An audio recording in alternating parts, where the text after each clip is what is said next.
திமுக தலைவரும் முதலமைச்சருமான மு.க. ஸ்டாலின் மிகப்பெரிய ஒரு லக்கியான முதலமைச்சர் என்று தான் நம்ம சொல்றோம்.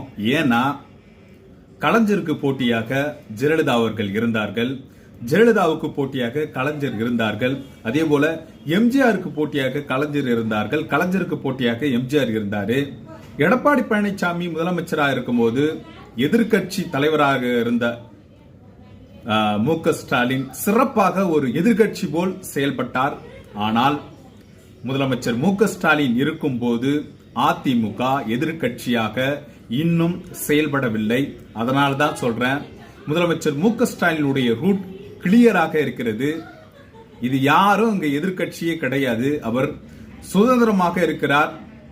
அதுதான் உண்மை. அதுதான் சொல்றான், அவருடைய ஆளுமை பண்பு மிகவும் சிறப்பானது. ஒரு கூட்டணி தலைவர்களை கையாள்வது, ஒரு மென்மையாக